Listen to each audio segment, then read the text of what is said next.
হিন্দুত্বের ওপর প্রাতিষ্ঠানিক আঘাত করল বাংলাদেশ। সে দেশের হাসিনা সরকারের পতনের পর থেকে যা কার্যত অভ্যাসে পরিণত করে ফেলেছে তারা। বাংলাদেশের গাইবান্ধায় সে দেশের সবথেকে উঁচু পুরুষোত্তম ভগবান রামচন্দ্রের মূর্তি তৈরি বন্ধ করে দিল বাংলাদেশ সরকার। বাংলাদেশের সংবাদ মাধ্যমে প্রকাশিত খবর অনুসারে খোদ সে দেশের প্রধানমন্ত্রী তারেক রহমানের নির্দেশে বন্ধ হয়েছে মূর্তি নির্মাণ।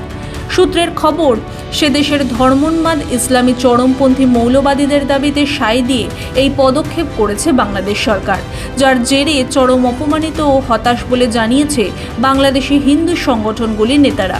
প্রশ্ন উঠছে, যারা হিন্দুদের আপত্তি উড়িয়ে মুর্শিদাবাদে হানাদার বাবরের নামে মসজিদ তৈরিতে অনুদান দেয়, তারা সম্পূর্ণ বাংলাদেশি হিন্দুদের অর্থানুকূল্যে রামচন্দ্রের মূর্তি নির্মাণে বাধা দেয় কোন অধিকারে?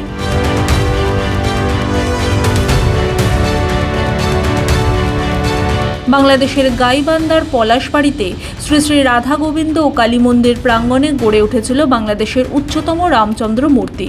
প্রায় 81 ফুট উঁচু এই মূর্তিটি সম্পূর্ণ হলে তা হবে সে দেশের সনাতনীদের এক অন্যতম গৌরব।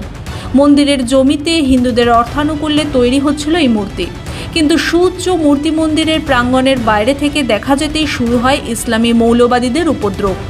ভগবান শ্রী রামচন্দ্রের নাম শুনে বুক কেঁপে ওঠে তাদের, ঠিক যেমন হয়েছিল লঙ্কাধীশী দুরাচারী রাবণের। তৌহিদি জনতা আর ইমাম ওলামা পরিষদের মতো কট্টরপন্থী সংগঠনগুলি রাস্তায় নেমে ফতোয়া জারি করে বাংলাদেশে কিছুতেই তৈরি করা যাবে না রামচন্দ্রের মূর্তি।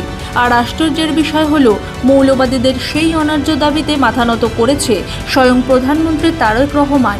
তড়িঘড়ি এই নির্মাণ কাজ বন্ধের নির্দেশ দিয়েছেন। এবার দেখা যাক এই মোল্লাতন্ত্রের ভণ্ডামির আসল রূপটা। ভারতের মাটিতে যখনই কোনো ধর্মীয় বিষয় উত্থাপিত হয়, ওপার বাংলার ওই মৌলবাদীদের বুক ফেটে চৌচির হয়ে যায়। অযোধ্যা মামলার সময় থেকেই ভারতের অভ্যন্তরীণ বিষয়ে নাক গলানো এদের মজ্জাগত অভ্যাস হয়ে দাঁড়িয়েছে। এমনকি ভারতের মাটিতে বাবরি মসজিদের জন্য বাংলাদেশ থেকে কোটি কোটি টাকার অনুদান বা চাঁদা এসেছে বলে খবরে প্রকাশ। বাবর নামের এই বিদেশি অত্যাচারী আক্রমণকারীর নামে সৌধ গড়া নিয়ে ভারতের সংখ্যাগরিষ্ঠ হিন্দুদের আপত্তি থাকতেই পারে, কিন্তু আইন মেনে চলা কোনো নাগরিক সেখানে মসজিদ নির্মাণে কোনো বাধা দেয়নি। মুর্শিদাবাদের বেলডাঙ্গায় মসজিদ নির্মাণে বাধা দেওয়া হয়েছে এমন অভিযোগ কিন্তু কেউ করেনি। শুধুমাত্র মসজিদের নাম বদলের দাবি জানিয়ে এসেছে বিভিন্ন ব্যক্তি ও সংস্থা। কিন্তু ওপার বাংলার ছবিটা ঠিক উল্টো। সেখানে নিজস্ব জমিতে নিজেদের খরচে প্রায় 40 কোটি টাকা খরচা করে রামচন্দ্রের মূর্তি তৈরি করেছিল হিন্দুরা, তাতেও আপত্তি। গাইবান্ধার এই মন্দিরে ইতিমধ্যেই 28 ফুটের শিবমূর্তি এবং 53 ফুটের কৃষ্ণমূর্তি তৈরি হয়েছে। তখন বাংলাদেশের সমাজের রসাতলে যায়নি, সম্প্রীতিও নষ্ট হয়নি। তাহলে রাম মূর্তি তৈরি হতেই কেন এত আপত্তি সে দেশের মোল্লাদের? তাছাড়া এই মূর্তি তো কোনো একদিনে তৈরি হয়নি, তাহলে এতদিন কেউ আপত্তি কেন করলো না? আসলে শেখ হাসিনা সরকারের পতনের পর বাংলাদেশে যেভাবে কট্টরপন্থীদের দখলে চলে গেছে তারই শিকারই প্রকল্প। সে দেশের প্রশাসন এখন আইনি অনুমোদন আর সামাজিক স্থিতিশীলতার দোহাই দিচ্ছে, কিন্তু প্রশ্ন হলো, উগ্রবাদীদের এই ভণ্ডামির সামনে আত্মসমর্পণ করাটা কি সরকারের মানায়?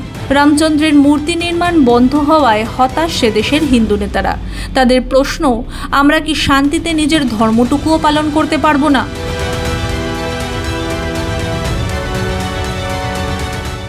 পলাশবাড়িতে, গাইবান্ধা পলাশবাড়িতে হরিদাস বাবু যে করে হোক, সে আয়ের উৎসাহ আছে, সে ব্যবসা করে, যেভাবে হোক তার আয় আছে, সেভাবে সে কোটিপতি হোক, কোটি কোটিপতি হোক।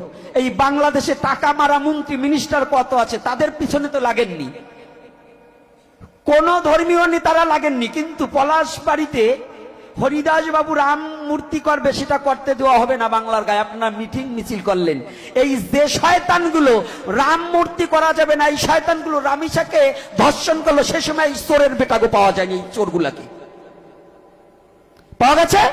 সেই সময় এগুলো নামেনি, কিন্তু ধর্মীয় দিকে দ্বন্দ্ব বাঁধাবার জন্য, বাংলাদেশে যাতে সনাতনীরা না থাকতে পারে, সনাতনীদের আঘাত করার জন্য এই চোরগুলো ধর্মের নামে এরা অধর্ম প্রচার করে ধর্মে ধর্মে দাঙ্গা বাঁধাবার জন্য এদের জন্ম হয়েছে।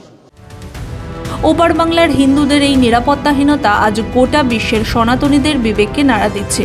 প্রশ্ন উঠছে, ফিলিস্তিন গাজায় ধর্মাচরণের অধিকারে সামান্যতম হস্তক্ষেপ হলেও সারা বিশ্ব যখন রেড়ে করে ওঠে, বাংলাদেশে হিন্দুদের ধর্ম পালনের স্বাধীনতায় এই বাধার প্রতিবাদ কোথায়? কেন চুপ আন্তর্জাতিক সংগঠনগুলি? কারণ হিন্দুরা সহনশীল। যারা কথায় কথায় ভারতের গণতন্ত্র আর ধর্মনিরপেক্ষতা নিয়ে প্রশ্ন তোলে, যারা ভারতে মুসলিমদের অধিকার নিয়ে মায়াকান্না কাঁদেন, বাংলাদেশের প্রধানমন্ত্রী তারেক রহমানের এই সিদ্ধান্তের পর তাদের মুখ আয়নায় দেখা উচিত। ভারতের মাটিতে বৈধ উপায়ে মসজিদ তৈরিতে কেউ কোনোদিন বাধা দেয়নি, অথচ বাংলাদেশে হিন্দুদের আরাধ্য দেবতার মূর্তি নির্মাণ বন্ধ করে দেওয়া হয় এক লহমায়। এটাই মোল্লাতন্ত্রের দ্বিচারিতা ও ভণ্ডামি। সংখ্যালঘুদের ওপর এই ধর্মীয় নিপীড়ন এবং মৌলবাদের কাছে প্রশাসনের এই নতি স্বীকার বাংলাদেশের ভবিষ্যৎকে কোন অন্ধকারের দিকে ঠেলে দিচ্ছে সেটাই এখন দেখার। ওপার বাংলার সনাতনীদের ওপর এই অন্যায়ের তীব্র প্রতিবাদ জানাচ্ছে ভারতের হিন্দু সংগঠনগুলি। আপনার কি মনে হয়, বাংলাদেশের প্রধানমন্ত্রীর এই সিদ্ধান্ত নিয়ে ভারতের প্রতিক্রিয়া জানানো উচিত? জানান কমেন্ট করে। বাংলাদেশে হিন্দুদের প্রতি বৈষম্যের প্রতিবাদে ভিডিওটি বেশি করে শেয়ার করুন। সঙ্গে থাকতে সাবস্ক্রাইব করুন আমাদের চ্যানেল। ব্যুরো রিপোর্ট, মাধ্যম।